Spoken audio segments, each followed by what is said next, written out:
Mən tamaşaçılardan üzr istəyirəm. Bizim efir başlayanda əvvəlində bir qədər texnik xəta oldu. 2-3 dəqiqə bizim canlı efir biz bilmədik. Getmədi söhbətimiz. Dostlar, bugün 2026-cı ilin yanvar ayının 2-sidir. Yeni ilə qədəm qoymuşuq. Yeniniz mübarək olsun, sizə uğurlu olsun. Ailələrimiz üçün, hamımız üçün, dövlətimiz, vətənimiz üçün düşərli olsun.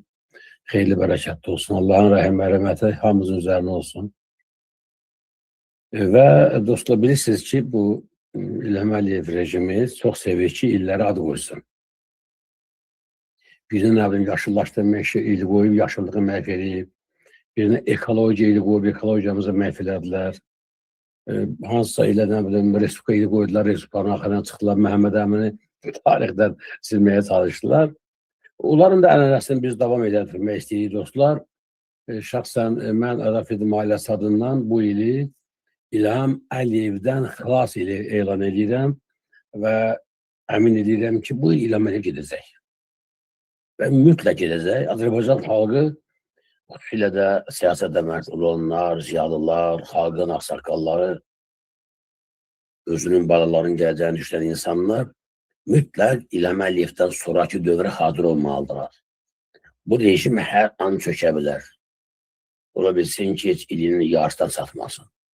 Ola bilsin 3 gündən sonra, 1 aydan sonra deyə bilmərəm, mən dəqiq vaxt deyə bilmərəm, amma qəti əminəm, inanım var ki, xalqa qarşı bu qədər düşmən kəsilən bir rejim hakimiyyətdə qalmamalıdır və qala bilməz.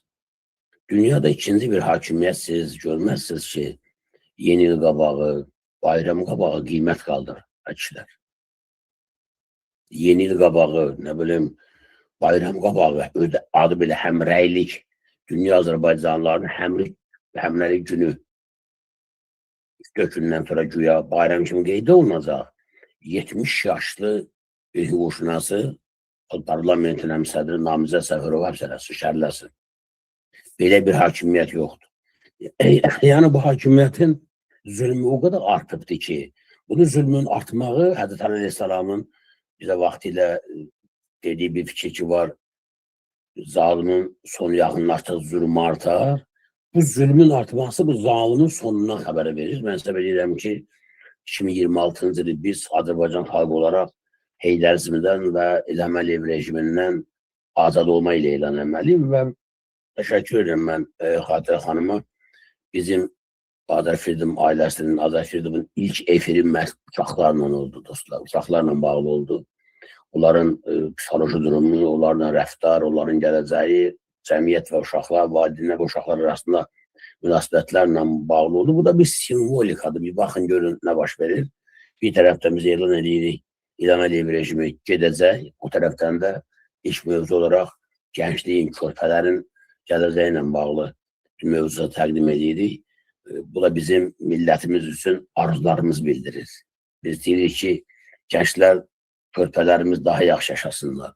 Onlar layiq olduqları həyat tərzini getirə bilsinlər və biz də hamımız bir valideyn olaraq bütün böyüklər övladlarımızın qarşısında gözü kölgəli qalmayaq.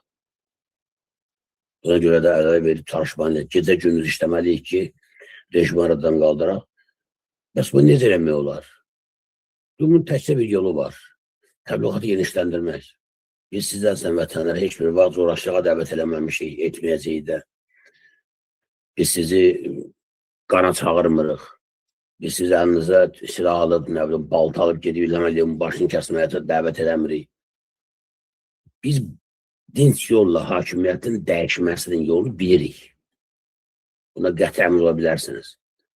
Kütləvi təmin olunmalıdır. Azərbaycan xalqı Ədəfidim ailəsi ətrafında, bizim kanalımız ətrafında, xüsusilə də Azərbaycan xalq parlamentinin ətrafında birləşməlidir. Mən buradan Azərbaycan ziyalısına, özünün, balalarının Azərbaycanın gələcəyini düşünən hər bir adama müraciət edirəm. Xalq parlamentinin tezliklə seçkiləri olacaqdır.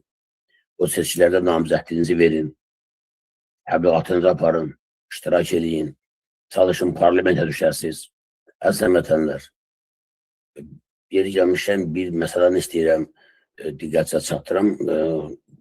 Parlamentin bugünkü fəaliyyət olan sədri kimi Xatirə xanımın da fikri bu barədə çox önəmli olar məncə. Cəmiyyətdə təzə təşkilatların yaranması mexanizmi zərurəti ilə bağlı bir neçə kəlmə demək istəyirəm sizə.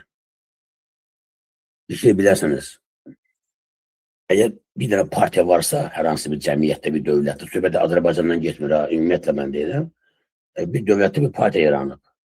İkinci bir partiya o zaman yarana bilər ki, onu yaradan adamlar, təzə partiyanı yaradan adamlar, təzə təşkilat kuran adamlar sübut edəsinlər ki, mən birinci təşkilata daxil olmaq istədim, imkan vermədilər. Bu birinci təşkilatda öz ideyalarımı təbliğ eləmək istədim, imkan vermədilər.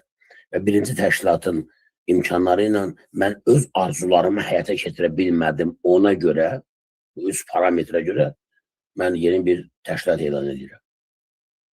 Bu baxımdan biz belə düşünürük ki, Azərbaycanda son 30 ilin Azərbaycan xalqını birləşdirə biləcək ən mükəmməl formatı xalq parlamentidir. Burada heç bir adamın, şəxsin rəyi aparıcı deyil, önəmli deyil. Amma hər bir üzvü, Xatirə xanım da, mən də, başqaları da, Ərəq Nuruşlu da, Abid Qafarov da, Ataxan Əbilov da, başqaları da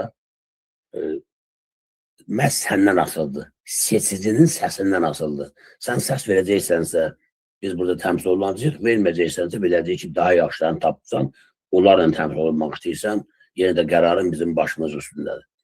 Ona görə də xalq parlamentinin armaq kimi yararsız olduğunu sübut edənə qədər, buna daxil olmaq istəyərkən ona mane olunduğunu sübut edənə dək, daxil olandan sonra ona danışmaq imkanı verilmədiyini, nə bir öz arzu və istəklərini həyata keçirə bilmədiyini sübut edənə dək, kimsə hər hansı bir xalq parlamenti, nə bilim kongres, milli kongres, Dünya Azərbaycanları adlı təşkilat yaradacaqsa, bilin ki, bunun iki səbəbi var. Birinci hakimiyyətin tapşırığıdır. İki, elə-belə siyasi naşırıqdır. Həvəsə düşübdür, alverdə məşğuldur. Adamın siyasətdən anlayışı yoxdur. Bunu mən niyə xüsusi diqqətə çatdırmaq istəyirəm?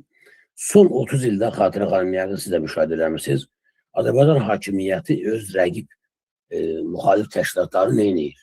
Bunları parçalamağa çalışır ilk növbədə. Parçalanmış hissələrə, bu da Köydə KQB-nin o vaxtı ilə yazdığı təlimatlara uyğundur. Parçalanmış hissələri öz adamların qoyur, onları o formada idarə edir. Gücü çatmayanda götürür özü, yəni bir şey parçalamağa imkanı gücü çatmayanda, götürür özü yeni kolonlar yaradır. O təşkilatı kolonlaşdırır. Ya deyib, onun içindən bir adamı bir adamı qoparda bilir, yalandan ad verir ki, bu da xalq parlamentidir. Ya da yeni bir təşkilat yaradır. Adın ya qoyur xalq parlamenti, ya kongres, ya nə bilim nə. Məqsəd bizə şeydir. Bu xalqı birləşməyə qoymamaq. Bu xalqı çaşdırmaq. Rejim yalnız ömrünü bu formada uzada bilir. Səni çaşdırmaqla, səni bir təşkilata birləşməyə imkan verməməklə. Ona görə də mən buradan qəti elan edirəm, xalq parlamentinin sıravi bürüdüyü kimi, xalq parlamentinin hüquq və dövlət komitəsinin sədri kimi, xalq parlamenti, xalqın parlamentidir. Sizlərin səs əsasında, səs verməsi əsasında formalaşır. Heç bir şəxsin, heç bir qrupun burada söz sahibi kimi, nə bilim, ağalın zadı yoxdur, bəzi partiyalarda kimi ki, adam otur 20-30 partiya sədridir, işdə görməyib 30 ildə dərbəmət də fikri yoxdur, istifa haqqını düşünür, nə də başqalarına yer verir. Ona görə də xalq parlamenti bugün Azərbaycan vətəndaşlarının həm öz belə deyək, arzu istəklərinin ifadə yeri kimi ən mükəmməl müstəvidir, platformadır. Həm də vəziyyəti dəyişdirə biləcək yeganə siyasi instrumentdir. Bundan düzgün istifadə etmək lazımdır. Mən hər birinizi xalq parlamentinin fəaliyyətində fəal olmağa çağırıram ki, 2026-cı ili doğrudan da tarixə azadlıq ili kimi, heydərizmdən xilas ili kimi, İlham Əliyev və arvadının hakimiyyətindən bu millət, onların zülmündən bu millətin xilası ili kimi sala bilək. Xatırlar, bu barədə sizin fikirlərinizi maraqlı var. Buyurun.